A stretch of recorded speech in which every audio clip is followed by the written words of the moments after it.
Hello, this is Deborah Anderson, the Black Woman Animator, coming back to you with another video. And in this video, I have Shavonne Cherry. Welcome. Hi, how are you? Can you give a little quick introduction about yourself? Well, I'm obviously a woman of color in animation. I've been in the animation business for more than 30 years. I was raised here in Los Angeles, California, the area of Los Angeles, California. I got into animation about 1985. Nice. And I have been kind of rocking and rolling ever since. Great. So you told us that you're from Los Angeles. So like, where specifically are you from and how was it growing up? I was brought up here in Los Angeles, mid-city area of Los Angeles. Not too bad. It was I had a pretty good childhood growing up here in LA proper. Grade school was pretty much in mid-city, and then I went to middle and high school in San Fernando Valley. Okay. So what was your journey in art and animation during your childhood? Well, my journey, probably you've heard this story before, you know, I've been drawing since I'm 5 years old. You probably heard that. And that's pretty much how it was. I mean, I picked up a pencil and just, it kind of started with my love of animals. You know, I guess because my folks, they weren't dog, cat, any kind of animal people. And I guess maybe perhaps I just fell in love with them. I mean, everything I wanted to know about animals, I read about, and I watched TV. I watched Wild Kingdom and all those nature programs, and just fell in love with not just wild animals, but domesticated animals, obviously. And I just started drawing them. I started drawing on pretty much any blank piece of paper I could find in the house, including a newspaper, which wasn't very good for my mom. And so I kind of went from there. And then I basically just started just drawing, watching cartoons, mostly Saturday morning. I was a Saturday morning cartoon fool from 6:30 until the sports came on. And I just drew everything and I could see, and as long as it was animating, you know, I drew it. Or at least I tried to. So you told me like in grade school your teachers would try to push you to certain things. Can you talk about that? Yeah, when I was in elementary school, my teachers pushed me into developing my drawing skills more. Pretty much not necessarily in the way that I was doing it. The reason why they knew art was what I wanted to do is because on everything that I turned in, papers, tests, always had some kind of a cartoon on it. And in elementary school, my teachers kind of pushed me in that direction, you know. And just like my parents, they didn't really know how to define what I wanted to do. They didn't know how to describe it, meaning that, you know, you're an artist. It wasn't like defined as animator or anything else. And so they kind of pushed me in the fine arts area, you know, painting, you know, on canvas, you know, with the easel and everything, you know, ceramics, things of that nature. And that kind of got my parents a little concerned at a very young age. My grandparents especially, they weren't sure if art was what they envisioned for me. They were a pretty traditional family. They thought of art as being like Picasso and you know, Rembrandt and starving to death. So, you know, and I was trying to explain to them by, you know, just turning on, you know, the local stations during the week and on Saturday mornings. That's what I said. Look, you see this? You know, I literally had to point at Bugs Bunny and Huckleberry Hound and say, see that? See that? That's what I want to do. So you had a handle on what you wanted to do as far as animation, just other people didn't understand it. Exactly. I mean, they were familiar with the Disney movies. They were with Snow White and Bambi and Lady and the Tramp. They knew about all of those. And my mom wasn't really a cartoon person. So, I mean, I know I had the worst of both worlds. They didn't like animals and they didn't like cartoons. So I had to really, really struggle in order to get them on the same plane as me, try to understand where I wanted to go with my career.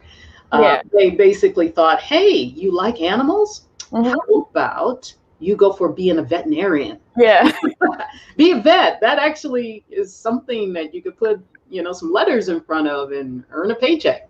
So Yeah. every week. Yeah, animation and art, it just wasn't in their blood. But slowly but surely they came around and Mm-hmm. they said, this girl is going places. So Yeah. let's just let her do her thing.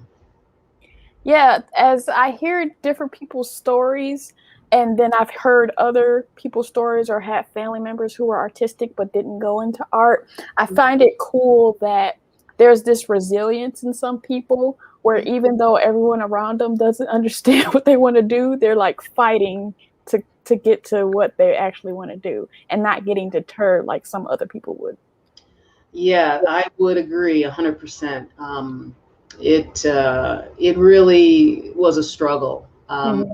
But by the time I got into middle school and my teachers were really seeing how really focused I was Mm-hmm. on becoming an animation artist or an animator, Mm-hmm. they really pushed me in those directions to change, understand the fundamentals of your craft, Yeah. including going to museums, going to art galleries, understanding the artists of the past and how they came to being and how I can apply those skills into what I wanted to do.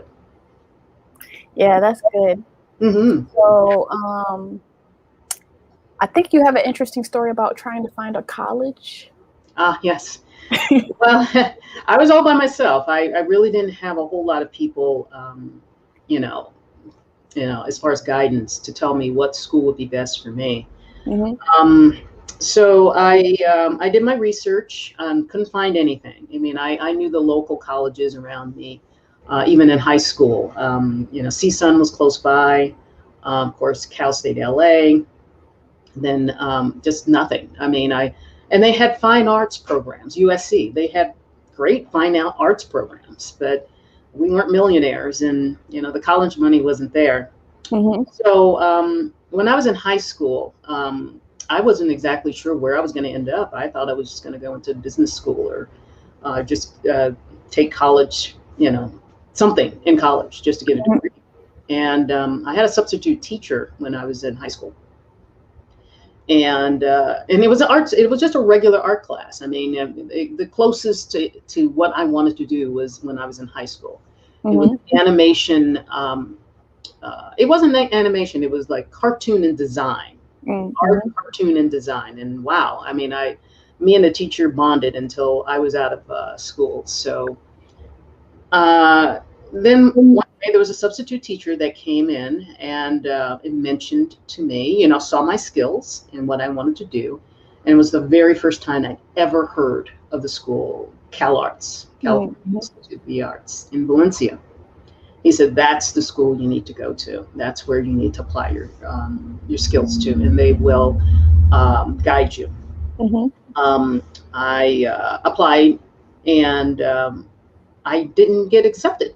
So I tried some other schools that were a little bit cheaper in and around the like boutique studios around the San Fernando Valley area. And I found one in Reseda. And it was called Brandis Art Institute. And it was made up of either working or just regular in studio artists that were actually in the business. And all of those artists, those teachers were actually beneficial to me getting into the business. I mean, from those contacts, I was actually able to get into the business while I was doing my studies there. So that was the school I ended up going to, and that's how I got into the business with those credentials from the school. Nice. So this is the part where I list a lot of the projects you worked on, and I'm not going to list every single thing, but I'm going to list a lot of them because Okay. I want people out there to know that Black people worked on some of our favorite projects. So Absolutely. There's probably a fair amount there. yeah. So you were anything from cell painter, character designer, prop designer, character layout, animation, posing artist, and storyboard revisionist on any of these. So it's An American Tale, The Flintstone Kids, The New Archies, Camp Candy, Tiny Toon Adventures, The Ren and Stimpy Show, Tasmania, Animaniacs, The Schnookums and Neat Funny Cartoons, various Timon and Pumbaa properties, 101 Dalmatians the series, Jumanji television series, God, the Devil and Bob, Pepper Ann, Family Guy, The Proud Family, The Simpsons, Class of 3000, Boo-Foo, The Ricky Gervais Show, The Looney Tunes Show, The Tom and Jerry Show, Future Worm, etc., etc., etc. Don't I wish I could put that all on a resume now. I'm sure I probably wouldn't get too many job offers if I did. So one thing I have a question about is, what is an animation posing artist? At that time, it was what they refer to as character layout. Okay. That is still it's one of those job categories that's kind of not being used. I think the only studio that comes close to character layout or posing is The Simpsons. I think they still do that on that particular show.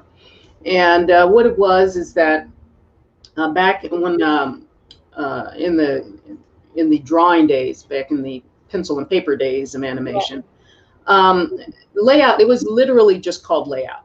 I mean, what you would do is you would draw the background, you draw the characters in all of the various poses, and it was like a template for the animators. Yeah. So what they did over time is they kind of broke that position into pieces. So now what you would refer to as a background artist or layout artist would be considered somebody that just draws backgrounds. You know, and layout would be considered background. Now, when you specifically say it's character layout, it would be considered character layout, which is primarily dealing with just the characters, not the background. You might have of course you'll have, the ground plane and something, you loosely referring to the background, but it wouldn't be like a finished drawing as far as the background is concerned. So did you feel any different working on some of the Black properties you got to work on, like Proud Family, Boo-Foo, and Andre 3000, or was it just a job? It felt like more of a job for me. It was great to be a part of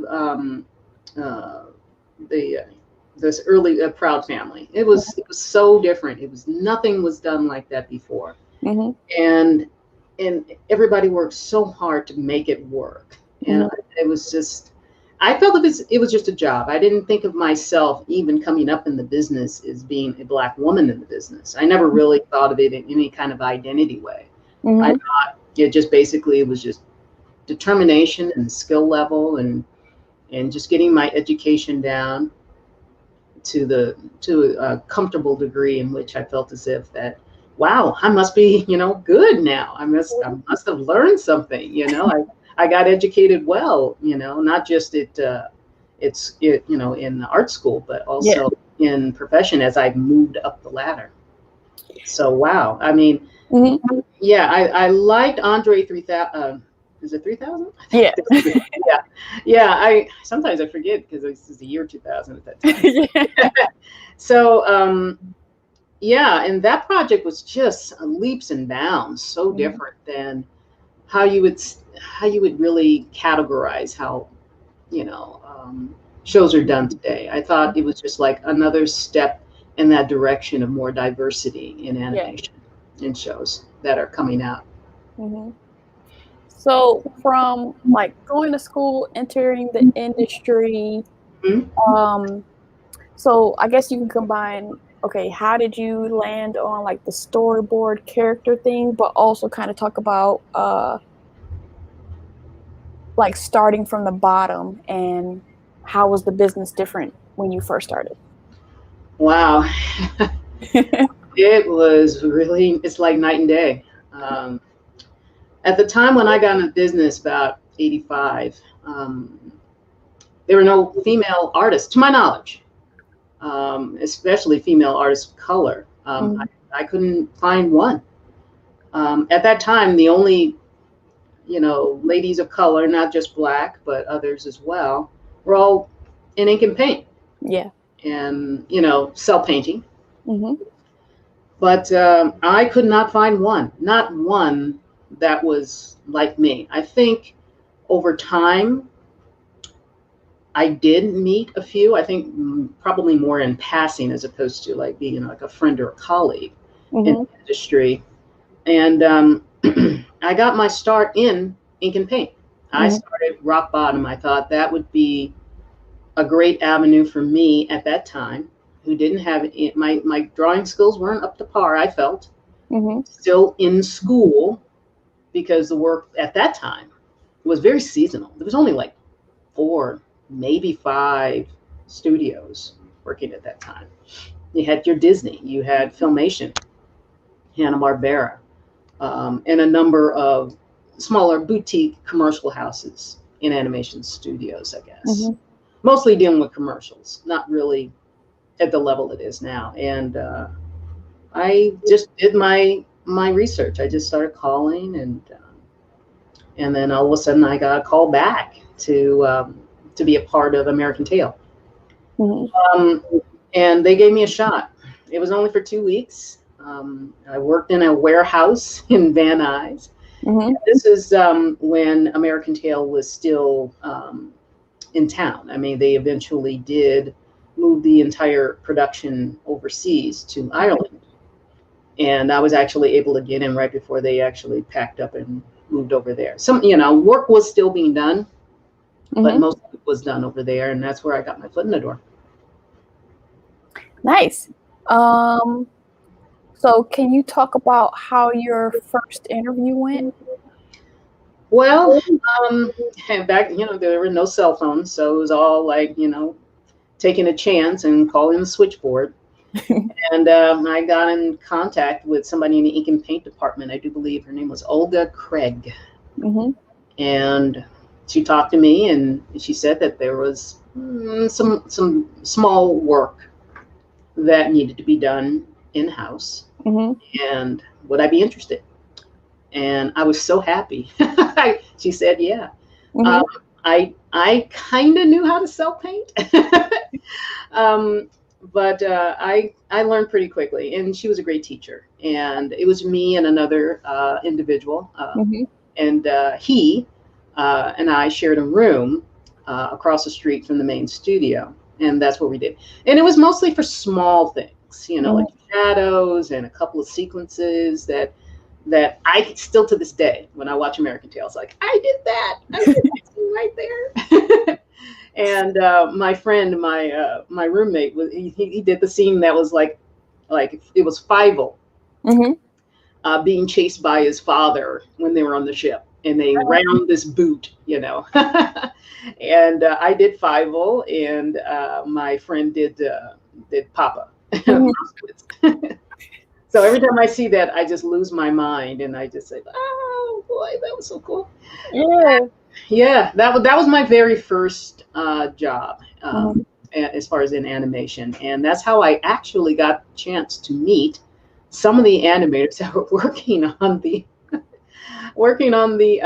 production on the other side, because adjacent to where we were working was another room across, directly across. And that's where the weekly masseuse came in.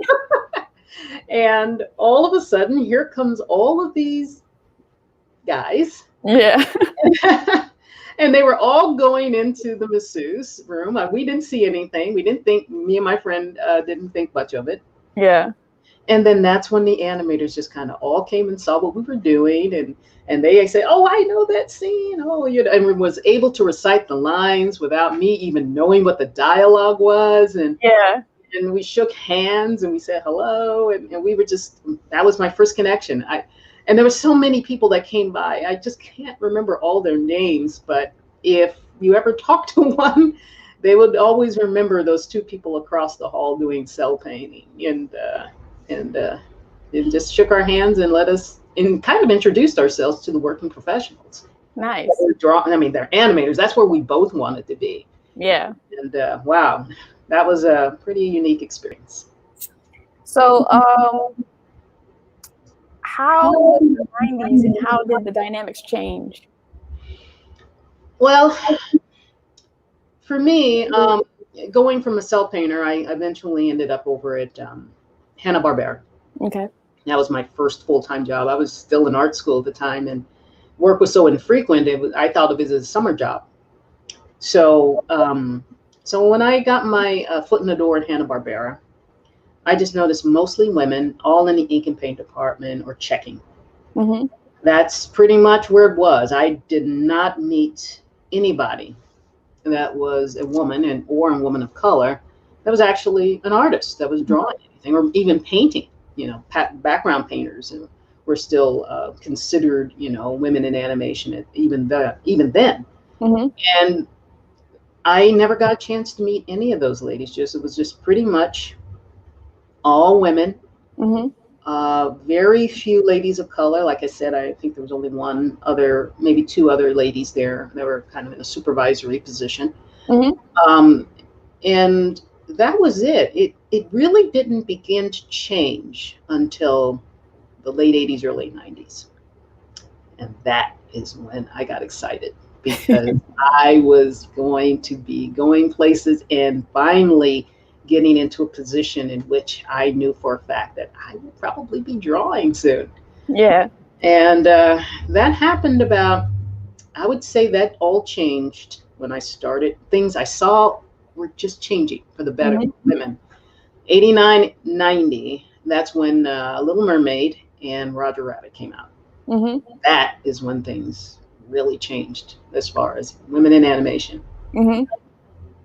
So can you tell people who might not be aware, like, why were women kind of relegated to ink and paint? Well, I couldn't tell you for sure why that always was. Mm-hmm. And that's where all the ladies ended up. I just don't have an answer as to why they were all regulated to ink and painters. It could have something to do with our appreciation for colors, characters, able to pick and choose color dynamics better than men. I don't hold me to that. Yeah. But it's really that was a tough question. It's just that I truly do not know. And so many women were actually able to do it and with finesse. I mean, these are very well-skilled ladies. Yeah. That had to trace back the cells. I mean, precision had to be there. Yeah. And I don't know if I would have been able to do what some of these ladies were able to do, not just with the cells, but with some of the colors as well. I mean, I think I would have an idea, but those ladies, they were awesome. They still are. I mean, what they are able to do and be able to come up with and work. I mean, we're talking about rows and rows and rows of ladies. Yeah.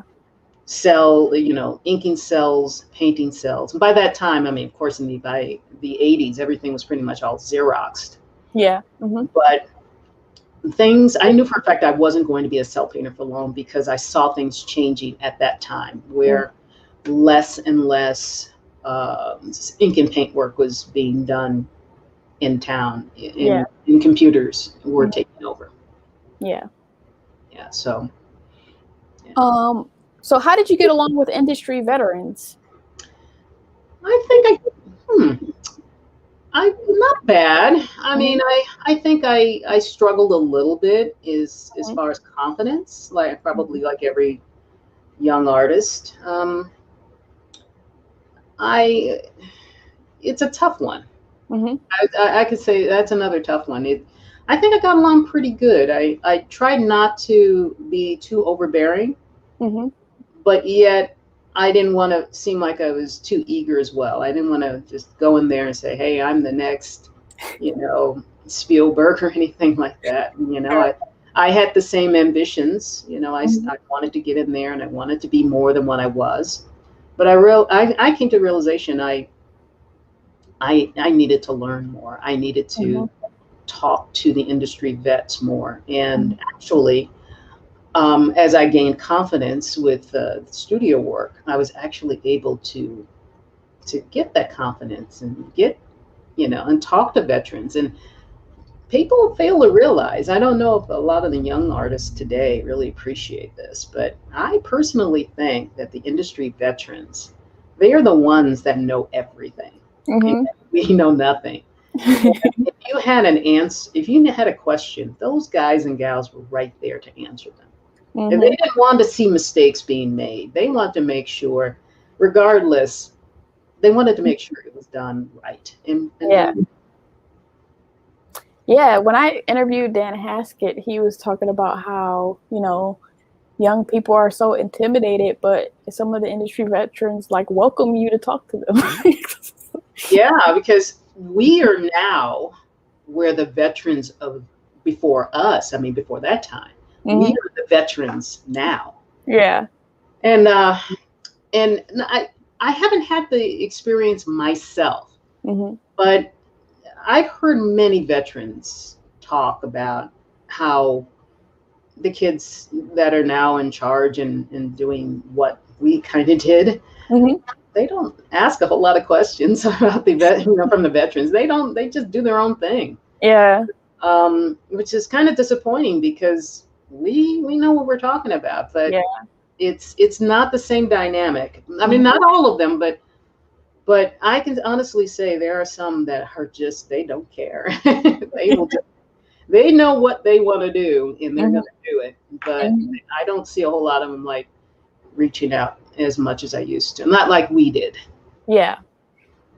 Um, so what would be, the good times and the bad times in the animation industry?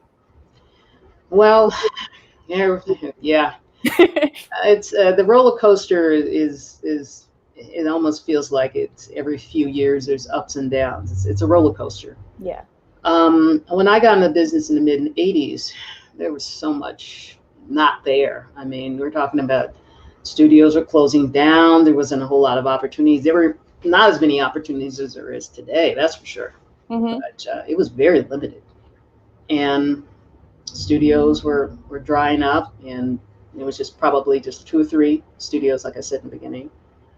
And things really took off, and I really don't think everything really came down to a smashing halt Mm-hmm. around, like I said, 89, 90, when you couldn't, I mean, you literally had to turn work away. And those were the good times. Yeah. Yeah, I mean, I remember I just said to myself, wow, right around 1990s when things changed for me. Mm-hmm. And it was booming, and I loved it. Um, I got into Warner Brothers Animation at that time, Mm-hmm. and working on one of the Tiny Toons projects because Tiny Toons had taken off. They had Mm-hmm. finished the first season, and then they were doing a lot of in between projects. Like I do believe it's How I Spent My Summer Vacation was the directed DVD, and that's where I got my lessons from Yeah. so many industry vets. Man, I tell you, they came out of the woodwork to help and just be a part of a gigantic thing as far as what we were doing over there at that time. And then, of course, that's when they were starting their other projects at the same time: Batman, the animated series, and Tasmania. Mm-hmm.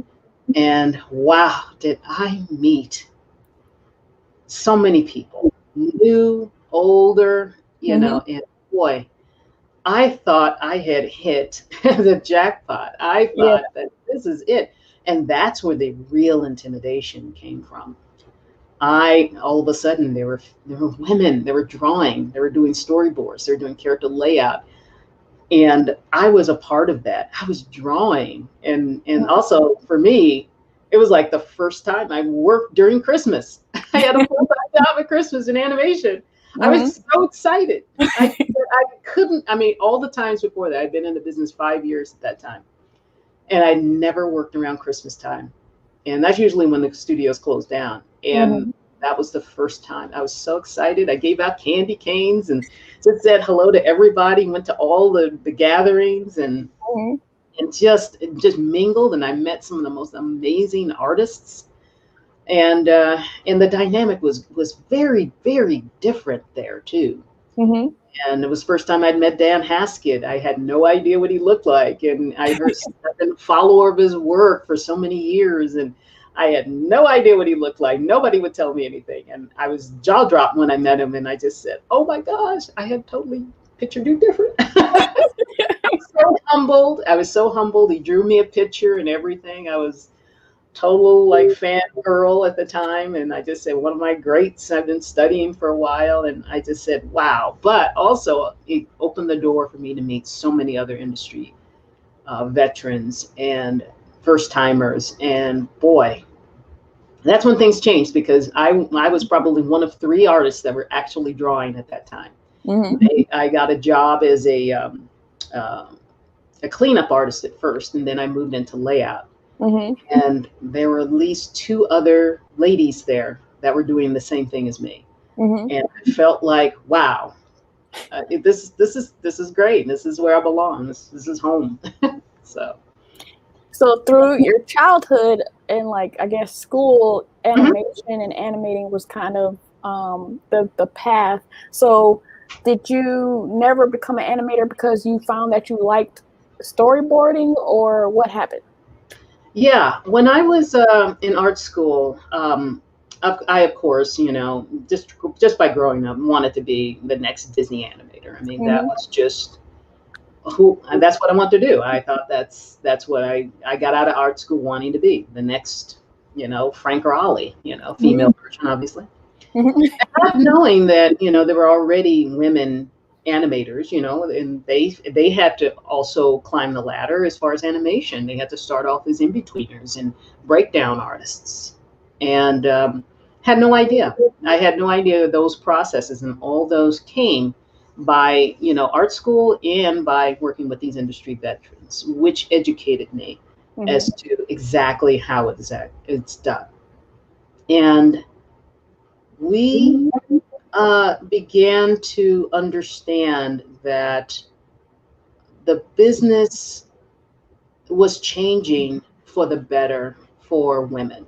And I learned so much by watching not just, the industry veterans, but the women as well, evolve at the same time as me. Not all of the women that started in a certain position ended in that position. They all kind of went up the ladder. So did you just not want to get into animation, or? Oh, yes. For me, I did not want to become an animator straight away. I think what I did was I started off as doing assistant animation. Okay. And that's basically like cleanup of the animation art. I mean, that comes in the form of either an in-betweener or breakdowner or assistant, which is like the cleanup of the key animation drawings in the animator. And I did that for a while. I did it mostly on a freelance basis. And I took those cleanup skills to Warner Brothers, and that's what got me in there. And I just said, well, I started off as in model design, and I said I thought I was going to stay there because I didn't think I knew how to do posing and character layout. And while I was there, the veterans taught me how to do it. Nice. I would have never gotten that education had these veterans hadn't sat me down and say, okay, this is how you do this.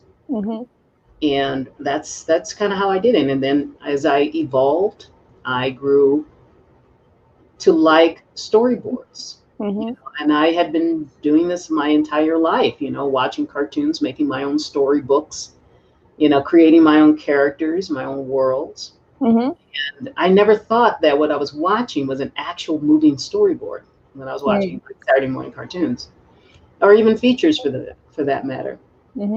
But I never, like, just like being a cell painter, I knew I wasn't going to be in that position forever. And Yeah. so kind of started from there, cell painter to assistant animator, cleanup, model design, storyboards and storyboard revisions. Yeah.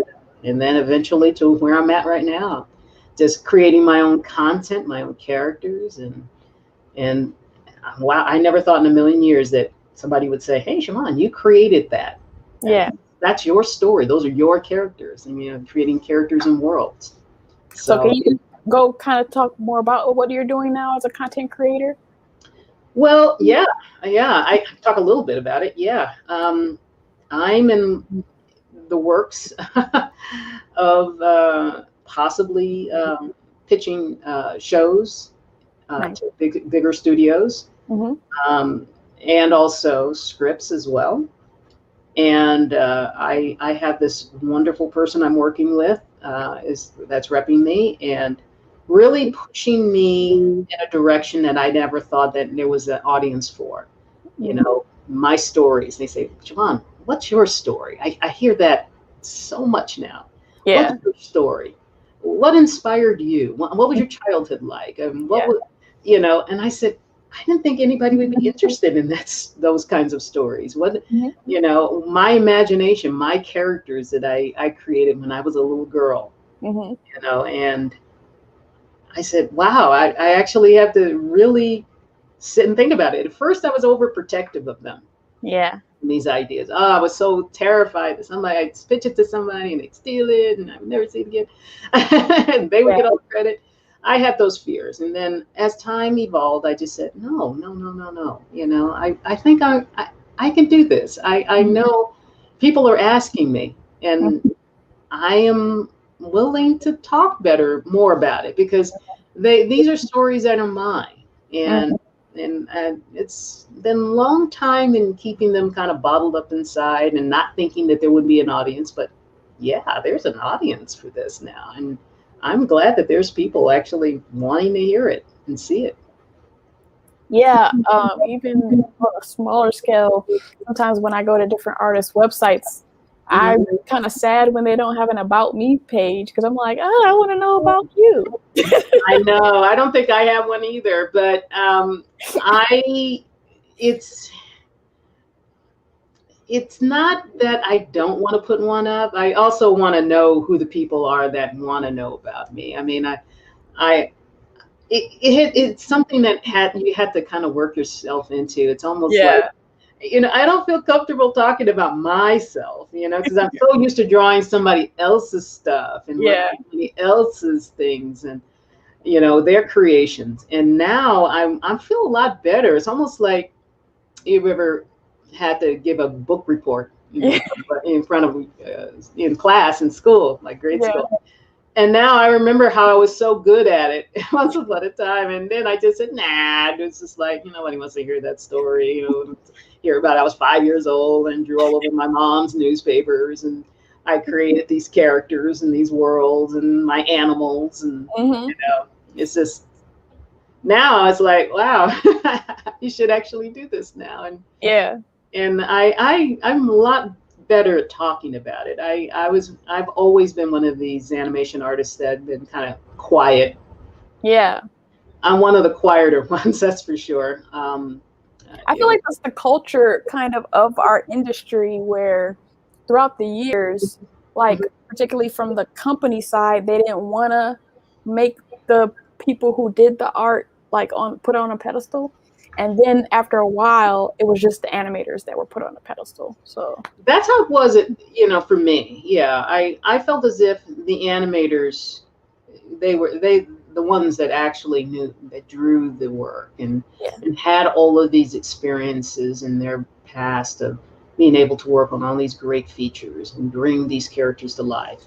Some of them actually, they do put themselves into their characters, and that's key. I think everybody should do that.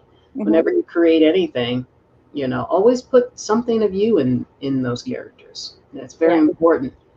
And now, you know, there are people that it's open now. It's just like it's a floodgate for all of us to actually share our ideas and where we come from, what we're doing, what we want to achieve.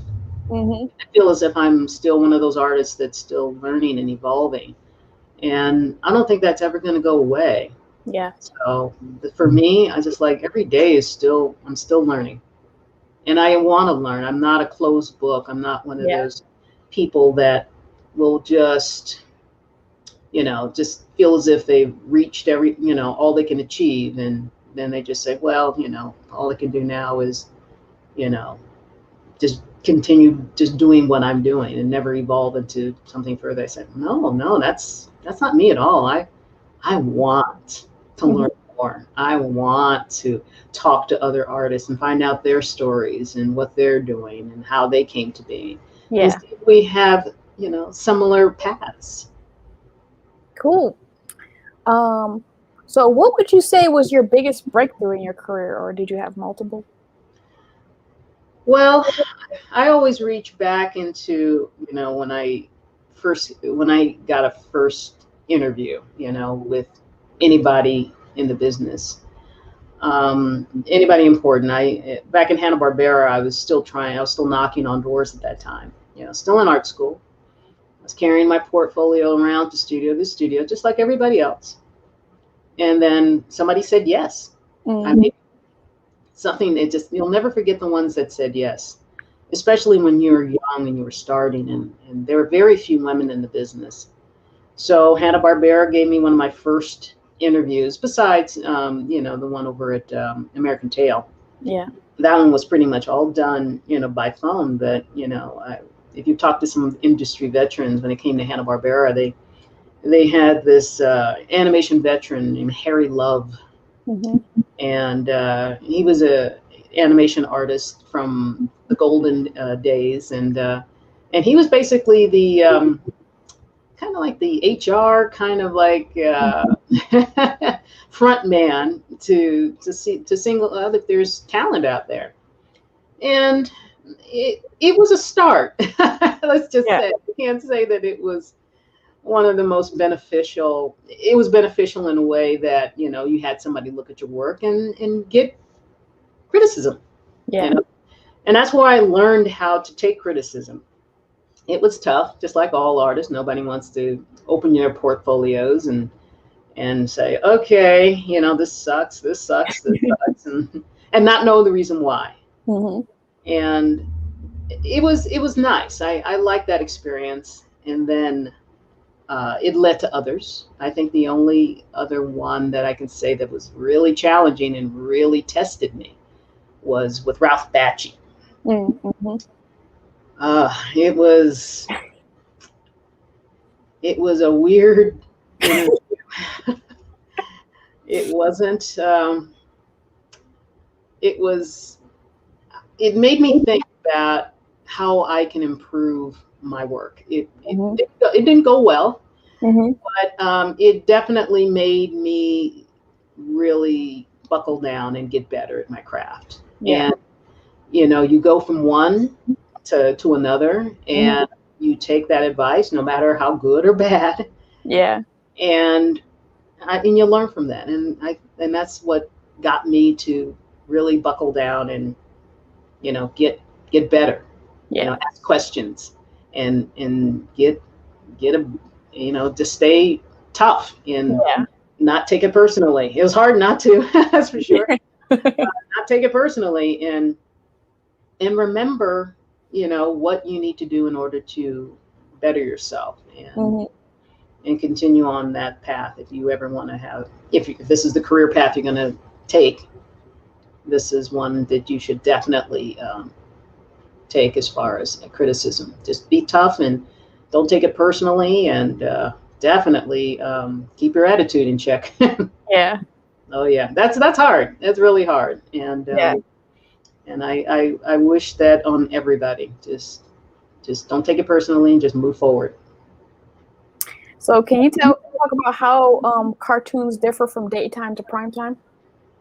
Yeah, daytime is well, I mean, compared to how it was to how it is now. Yeah. How it was, they really didn't limit daytime the way they do now. I think daytime now has just been turning into, I mean, it's more like young, it skews to the very young people during the course of the day. Yeah. You know, and then in the afternoons, then it gets a little bit more broader, you know, obviously, you know. I always believe that between the hours of 6 and 9 was like preschool, nursery, you know. It's very, very young watchers. Especially if you're watching things like Sesame Street or Blue's Clues or any of those, you know, type shows. Yeah. And then you got prime time, which is a lot more edgier. You know, you got the Simpsons and the Family Guys and the Solar Opposites and you know, Rick and Morty. I mean, those are like off the charts, and you know, mind scrambling shows. Good. Don't get me wrong. Most of them are good. They're pretty good.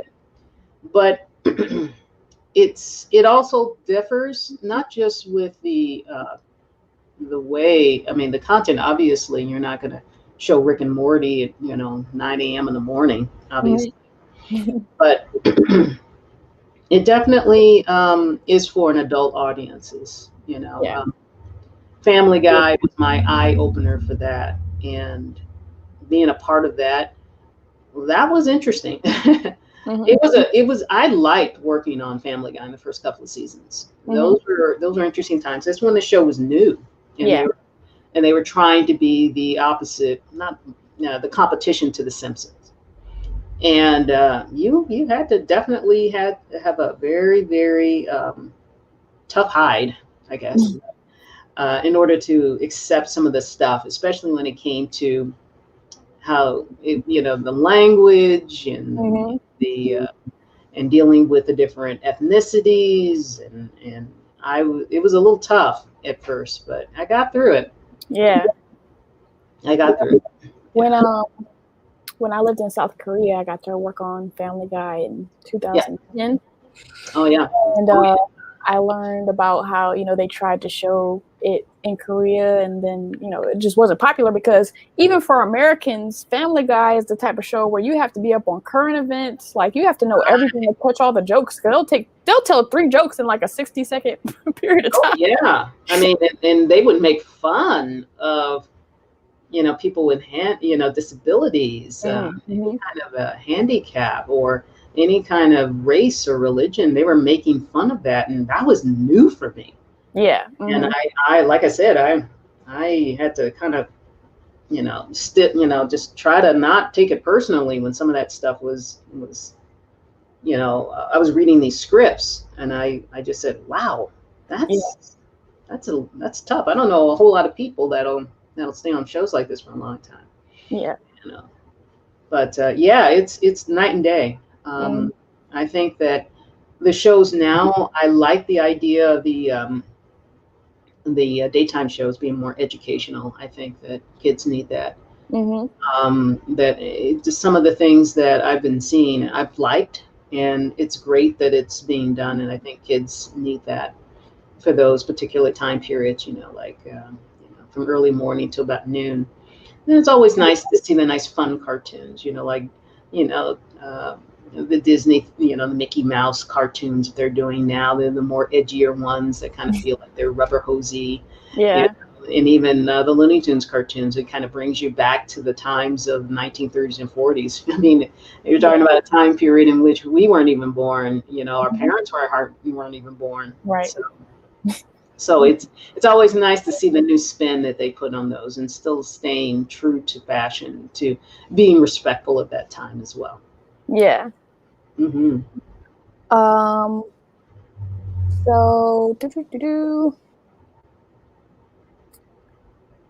what do you hope for the future of animation as far as, innovation, storylines, characters?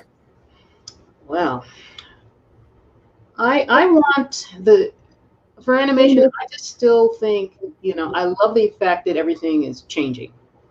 It's not staying the same. They're not. Back then they did like 13 episodes, 20, now it's like, 22 half hours, 11 minutes, 7 minutes. A lot of that's kind of going away. A lot of them are just like, now that a lot of things are going on to streaming, I like the idea of shorter episodes, bunches of shows being done for short periods of time. You know, sometimes that's all most people could probably, you know, attention-wise could probably tolerate. Yeah. I see lots of things changing. I think more things are going to be, you know, going towards a different, you know, the platform is going to change. And I think that technology is changing. I hope it doesn't get to the point where it changes so much, where just the way that things are being done really takes a quality, um, it just takes them, you know, backwards in quality. You know, Yeah. it's looking worse and the humor's not there, and it's just for the sake of just putting it out there to put it out there. I hope that it still goes in a diversity Yeah. way, more diverse characters. I love the idea of you're seeing more cartoons geared towards more of a different culture. You know, mostly I've been seeing so much as far as the Asian market, and that's great. And more to people of color, you know, more Hispanic lead characters, more Black lead characters. I love when you see that, and they're actually quite good. I love the idea of all of these avenues finally having a home, you know, being out there. What I'm concerned about is an oversaturation. You know, it's just like, okay, you know, it's an oversaturation of one particular, you know, ethnic group. You know, where all the cartoons seem like it's coming from that same ethnic group. I fear that. I'd like to see even more diversity. I'd love to see more diversity as far as not just the ones I just mentioned, but more. I mean, Middle Eastern. I'd love to see more Israeli. I mean, just I would like to see more stories from those areas as well, and those types of characters and experiences. Yeah. I just hope it just continues on that path. And I really do. I mean, I love the fact that we have this diversity out there. I love the fact that there's more women directors. I love the fact that there actually is a market. I'm just crazy happy about that. Yeah. That the market is there, so we can actually tell our stories, and they're actually pretty darn good. Yeah. Yeah, I'm liking that. So, if someone was producing a documentary about you, what things would you want them to highlight about your life outside of your career in animation? Wow. Yeah, I think maybe for me, if I had to do a documentary, um, I, I'm hoping that my story of how I got in the business, even though I didn't go into a whole lot of detail about every step, nobody can. Yeah. How you have to really hang in there and just be tough. You have to be accepting of the way things are to a degree, but yet don't put yourself in a situation where you're killing yourself, you know, trying to please. Yeah. It was a journey. It still is, I think, you know, for a lot of people, not just myself, but yeah, just hang in there, and I want my story of how I got into the business, you know, to be shared by more people who probably think that they haven't, you know, they've experienced the same thing. Yeah. And there's no shame in how you started off in the business. You know, you don't have to be somebody that starts off, you know, I mean, it's different now. I mean, there are no positions like cell painters or anything like that. And, you know, I started off at the bottom. I mean, the bottom as far as animation, you know. Now people are coming in as storyboard, trainees and storyboard revisionists now. I mean, you're right at the artistic level. Yeah.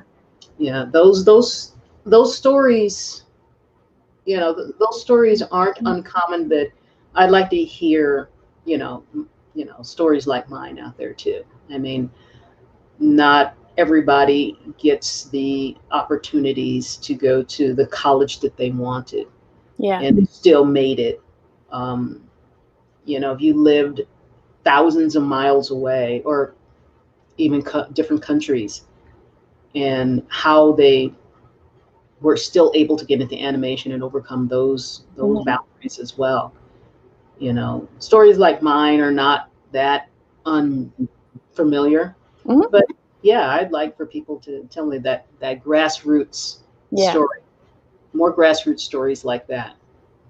Yeah. So what would you like highlighted outside of your career, like as far as your interests? Well, yeah. I don't know if mine is. I don't know if I highlighted enough of it. I don't know. Yeah, that one requires a little bit of thought. Hang on. Maybe your family life? Yeah. Family life was good. I had a very understanding family. It was a little tough at first, and those young years of just trying to figure out how and why and what I wanted to do. I would say those were probably the ones I would emphasize more. I would like for people to remember that, it wasn't always, the best journey, but in those kinds of stories, I know other people have, definitely have experienced. Yeah. I want people to understand that they're not alone. If you have one of those upbringings where it just wasn't possible, it was either what your folks wanted you to do, no matter what, you weren't given those kinds of choices and you just did it. Then you changed your mind. And there might be some kind of a family dynamic issue because of that. I mean, sometimes, you might come from a family that might be filled with doctors and lawyers and cops. That's what my family understands. And in Ivy League schools, that's all in my family, but I didn't go that route. So, and no, don't get me wrong. I mean, that's fine, I'm proud of those family members, but that wasn't me. And my story is one of those stories you probably, I would want to emphasize more of like how I started off and how I didn't have everything. And I eventually got most of what I wanted with time and perseverance. So one thing you do is collect stamps. Do you have any stories attached to any of your stamps? Well, I got into stamps not too long ago. I guess maybe perhaps there was an artistic aspect to it, and I think I got like the Legends of Hollywood stamps. I got going on that one, and they were just filled with, I think one of my first stamps was like the Marilyn Monroe stamps. I just thought they were beautiful pieces of art. Yeah. And then all of a sudden they would do stamps every few years. I think Lucy and Gene Robinson came out, and all of these movie greats. Yeah. And I got kind of excited about those. And then I'm like, and even today, I think the last ones I got that just they come out with some unique ones. Some of them I give out as gifts and frame them as art. Yeah. Nice. Them out as gifts. And then they have the ones that came out because I also love music. I love listening to music. I love my rock, my soul, my pop, and classical. I'm all into that.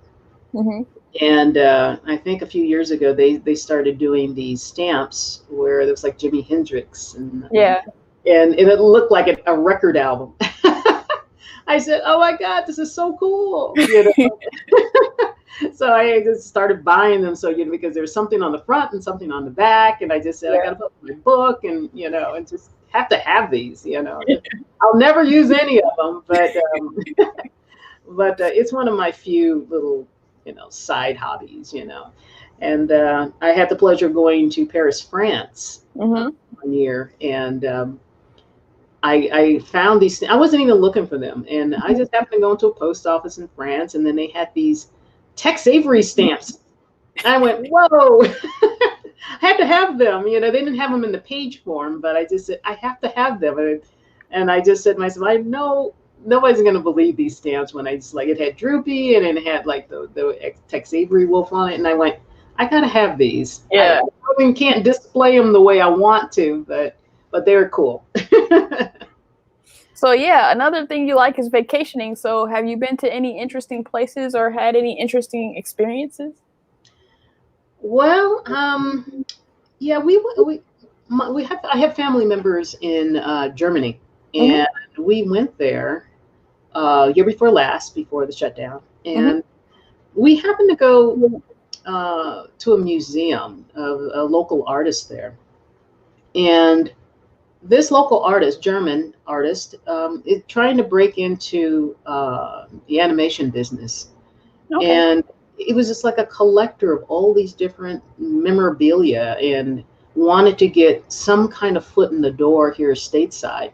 It was one of the most interesting places we'd been. I mean, the artwork was beautiful. He did his own uh, like comic strips and drawings of all of the DC characters. He was a DC fan, obviously, and I was with Warner Brothers, and he was so excited, and he gave us his card and his information, and all its collectibles were just in this beautiful storeroom. And he was a fascinating person, him and his wife, and they just wanted to break into Mm-hmm. uh, this. How do you get into the entertainment stateside? And we basically kept the place open for a little while, and I thought it was kind of cool that they stayed open specifically because we were industry people, Yeah.